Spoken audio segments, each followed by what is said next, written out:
Now I'd like to introduce Lukas Kadlcik. And Lukas is the head of the Operations Control Center at Eurojet, which is a Prague-based ground handling agent network, and they specialize in the regions of Eastern Europe and Central Asia.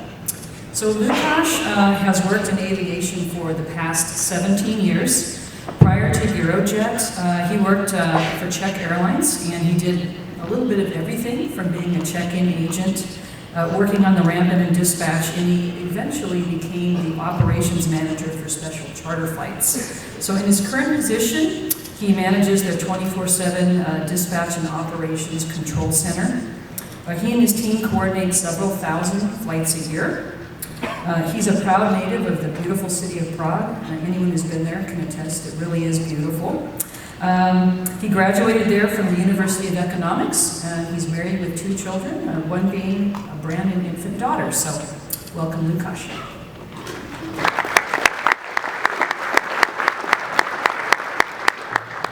So, good afternoon, ladies and gentlemen. Let me welcome you to the really last presentation for today, before you enjoy the very nice evening. So, thanks, Sensei, for a very kind introduction, and even the spelling was perfect. Once again, my name is Lukas, and I'm the OCC manager at Eurojet in Prague, Czech Republic. And as you can hear, I'm not a native speaker, so please bear with me. And if you struggle to understand what I'm saying, please do consider it as a good practice for once visiting the region I'm going to talk about in the next 30 minutes, because people there, they actually do sound like me. So let me introduce you to the practical plan of today's presentation. Shortly, we'll start with really quick culture comparison. Then I'm going to talk about the Balkan and former Yugoslavia introduction. Then we will touch, of course, a little bit flight planning to the Balkans. And then we're going to talk about airport specifics, including TEVAT, which is our IOC around the world trip part. Then we will touch tech stops, and at the end I'd like to wrap up with some good tips at the end if you fly to this beautiful region. So even though this presentation is about Southeastern Europe, I wanted to start briefly about culture introduction to Central, or to my country in Central Europe. The reason is obvious. Our countries are all very similar. So there is no difference basically in the mentality of Central Europe and the Balkan region. So once I was doing the homework and I was comparing Czech Republic to California, I found out that California is actually 5 times the size of Czech Republic, and even the GDP is 10 times the size. But of course, we do have some advantages. For instance, you know, the US presidential candidate is a daughter of Czech descent who looks like a typical Czech. And I'm surrounded actually by this every day, and I do my best to survive. On the other hand, I heard the most powerful woman in politics represents California in your House of Representatives. Another comparison, when I go home at night in the Czech Republic, here is how the streets look like. In California, I'm told this is how it looks 24 hours a day. On weekends, we like to go to the clubs in Prague. In California, I hear this is apparently done to relax, probably to recover from all the traffic you have here. I heard you like to drink these kind of drinks. Well, this is what we like to drink for breakfast, lunch, and dinner. And believe it or not, it's cheaper than water. So what is actually my point? Maybe next year we can have an IOC in Prague. Just as well.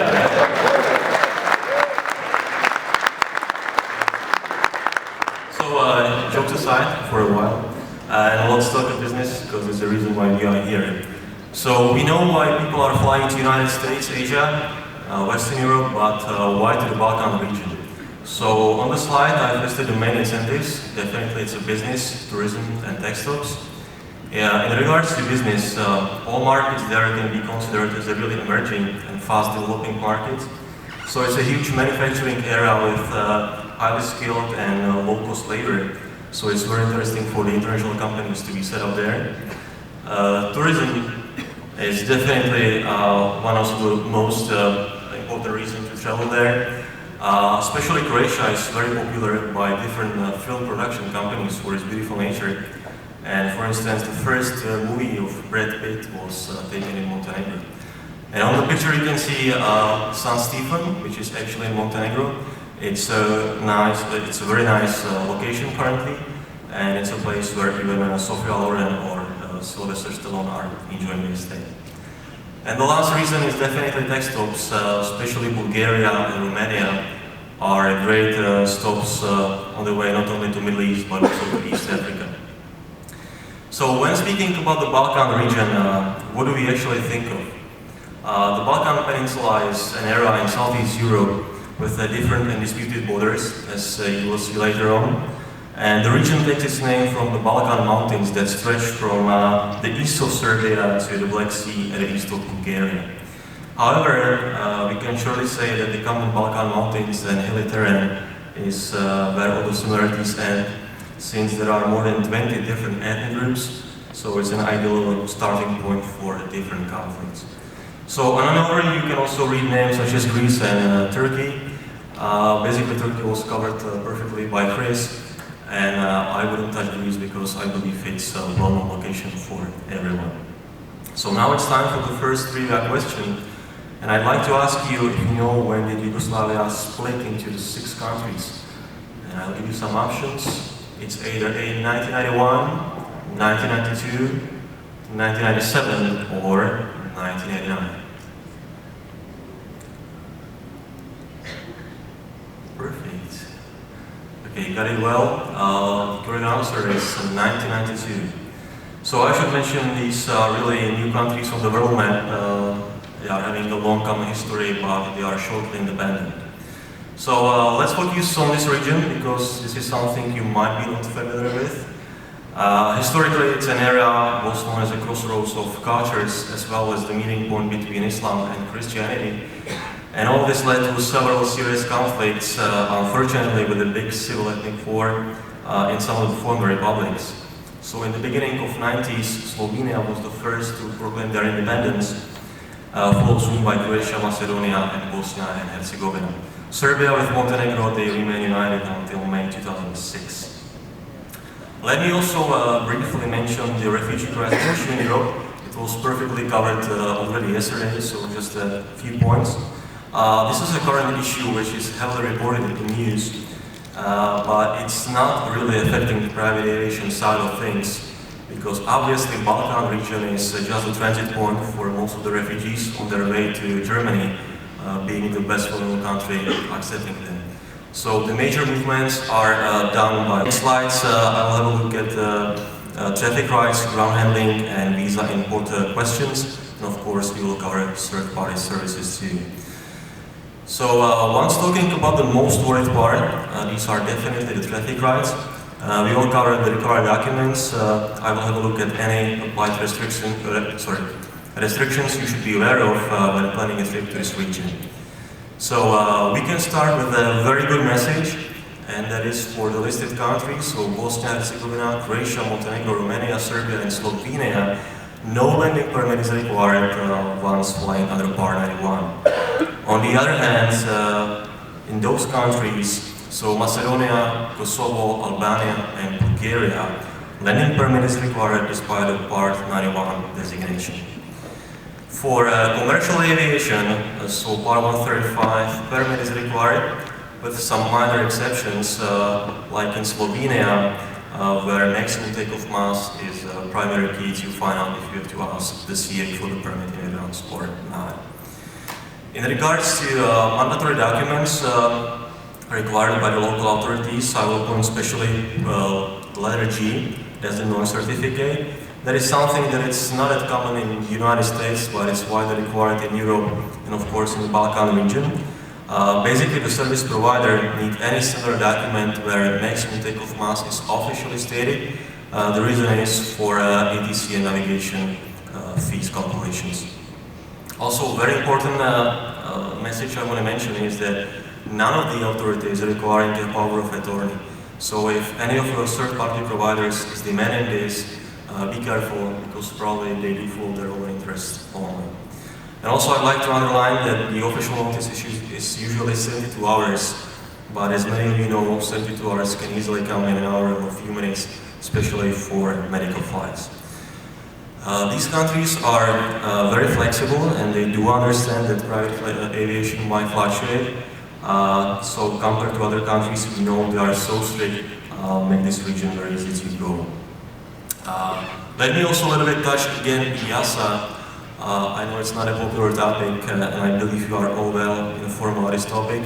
Anyway, I do consider it important to mention because the point is Croatia, Bulgaria, Romania and Slovenia are EU members, therefore IASA regulations are binding for them. Basically, it's valid only for the commercial operations and it's valid for only flights into, within or out of EU, so it's not valid for the overflights. So quite quickly, once you are flying Part 91, you are okay to go, nothing to do. Once it's a charter flight, so ACC, please make sure you have applied for the IASA safety authorization because the deadline is November 26th this year. And a very important information is that the IASA certification will not substitute a landing permit of the respective states. Also, more information can be found in FAA publication AC91-84. Several times mentioned, this part of the world has been very often known as a place of issues and conflicts. Here I will mainly underline the relationship between Kosovo and Serbia. So despite the fact Kosovo's declaration of independence was enacted in 2008, the international reaction is still mixed and inconsistent on the recognition of Kosovo. Therefore, you might face some issues once filling the flight plan because Serbia is still using ICAO code Lima Yankee Papa Romeo and Kosovo is using Bravo Kilo Papa Romeo. And of course, due to obvious reasons, any direct flights between those two countries are subject to diplomatic clearance. So now this is a separate part of discussion where we're going to talk about airport specifics. Here are the airports. It's going to be Belgrade in Serbia, Tivat in Montenegro, Sarajevo in Bosnia and Herzegovina, and Skopje in Macedonia. And at the end, I'd like to briefly mention some other key locations, and Albania and Croatia.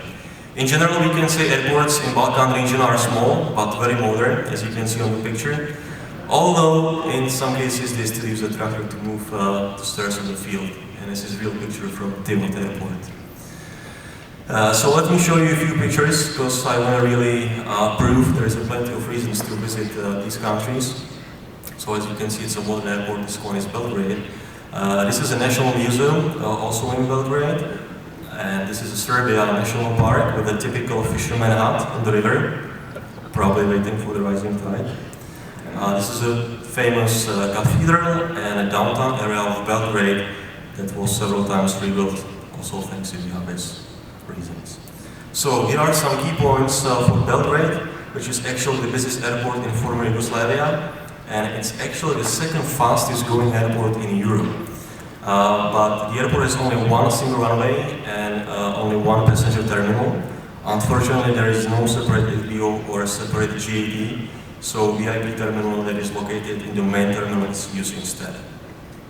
Despite the fact it has a large apron, parking issues are very common, and parking over 4 hours is usually rejected.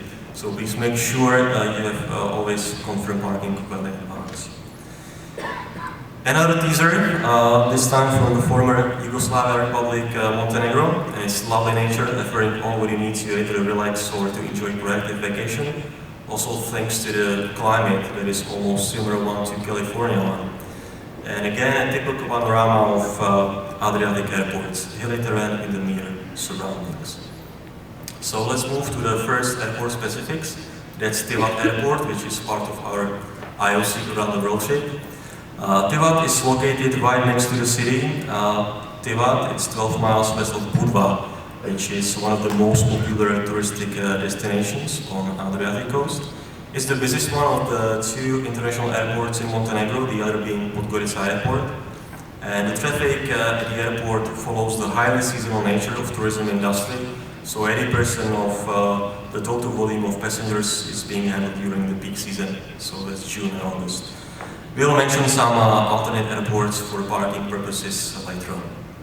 Anyway, for short turnaround times, this is Eurojet crew launch facility that we have in Tivat and might be complementary use by operating crews. So the airport allows only daily operation due to the missing lighting system.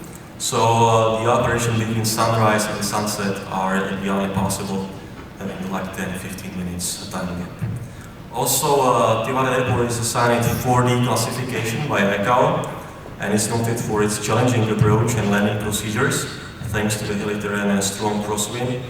Even the runway 14 approach is known among the pilots as a European Kadlcik, named after the old Hong Kong airport, thanks to the circle-to-land maneuver, which is executed in a very nice scenery around in the bay. And also it's a great place for the plane spotters, as you will see later on.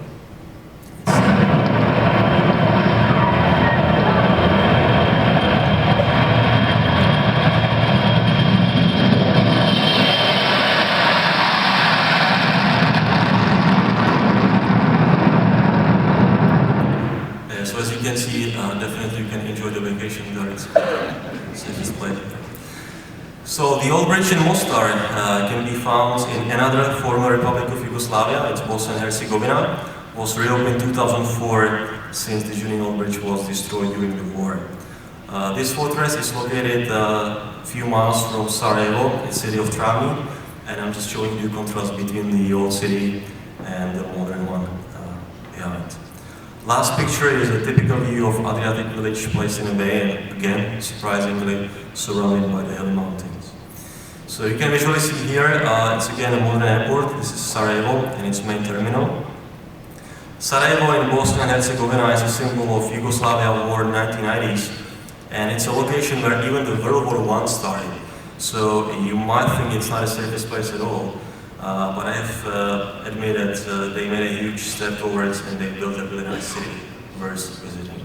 Just be aware of restricted operating hours till 2200 local time. Following pictures are taking you into another country that should have your attention because they are trying to become a major player of the region, and that's Macedonia with its capital Skopje. First slide is Skopje Museum. It's a place where usually young people organizing their first days, and this is the place where they usually end up. It's Lake Prespa, which is located at the common borders of Albania, Greece, and Macedonia. And again, a modern airport in the middle of mountain area. So the only major city and the capital is called Skopje. In the Slavic languages, J is pronounced like a Y. So therefore it's Skopje, not Skopje, just in case you may sound like Lukas. And the airport is fully equipped with all necessary for fast and smooth operation. So now it's time for trivia question number 2. This Muslim country in the Balkans is one of the most pro-American countries in the world because President Woodrow Wilson in 1919 kept it united at Versailles. When President Bush visited in 2007, he was treated like a rock star. So to make your life a little bit easier, here are some options. It's either Romania, Macedonia, Albania, Bulgaria, or Bosnia and Herzegovina. I'll show you then. Perfect. You guys got it well. These are some authentic pictures, and the correct answer is Albania. So a few words to other nice locations, Albania and Croatia. Albania has no FLECA here, and the airport is used for foreign operators only. Despite this, Tirana belongs to the most expensive ones in the Balkan region. On the other hand, Dubrovnik in Croatia was the third busiest airport in Croatia in 2015, and it has the country's longest runway, over 3,000 meters. And the reason of mentioning is that it's the best alternative to Tivat Airport in Montenegro, about which we spoke before, with only 90 minutes drive and usually no limits on parking spots. But please bear in mind that passport control might cause some delayed borders, since Tivat and Dubrovnik are located in different countries. The second great option for parking is Podgorica. It's a little bit further, but at least it's in the same country. So now there's the time for trivia question number 3. I'd like to ask you if you know what famous American building is built out of limestone from Croatia. Again, some options. So it's either US Capitol Building, Trump Towers, the Pentagon, the White House.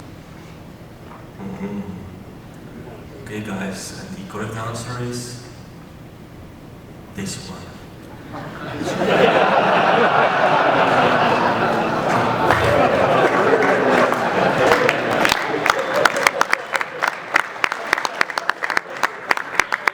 I'm sorry, it's Back to the Future.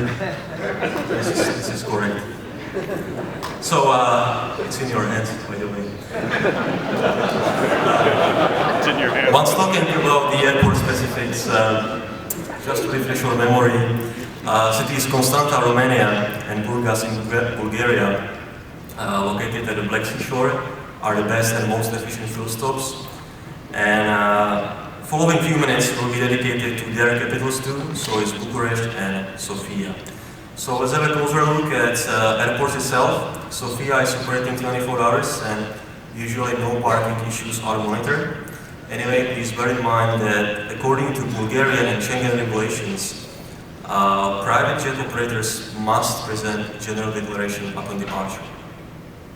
The second largest airport is Burgas. It's served as a fast and efficient fuel stops mostly, but quite often it's overcrowded, especially during the summer, thanks to the seasonal airline charters. Bucharest, capital city of Romania, is having two airports, Otopeni and Băneasa. And Otopeni is served by major European airlines and is popular by low-cost operators too. The second largest is Băneasa. For sure it's a better option for general aviation passengers. It's offering grand access for the cars and it's inconvenient distance to the city center.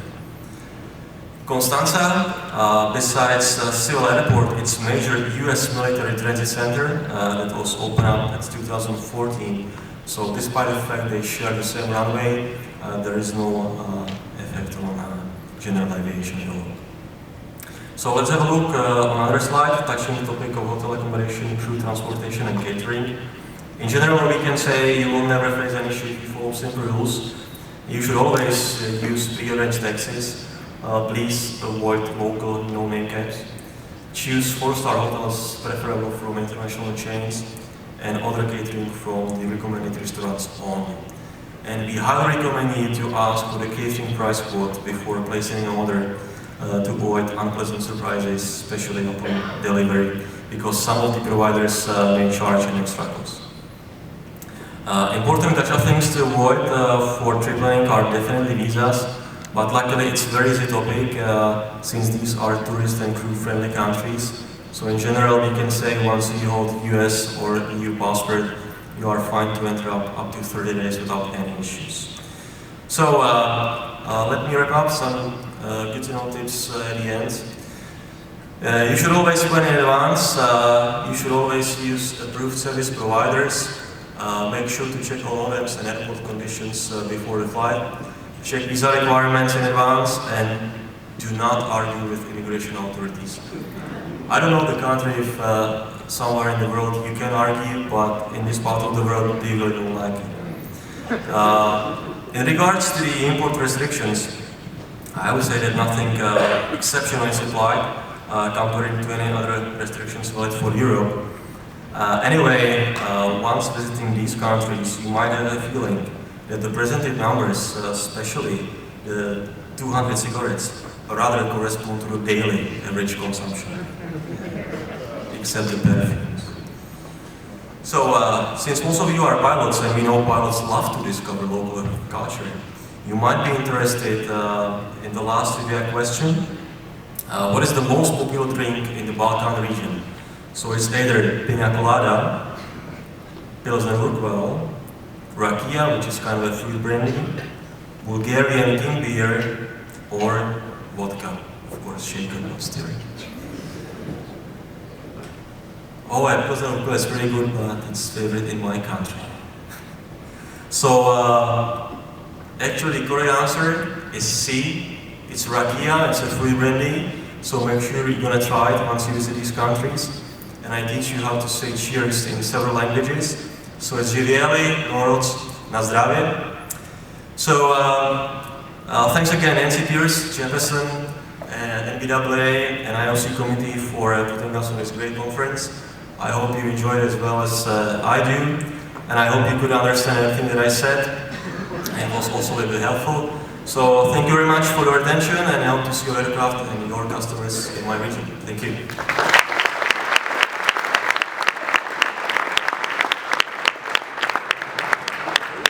Nice job.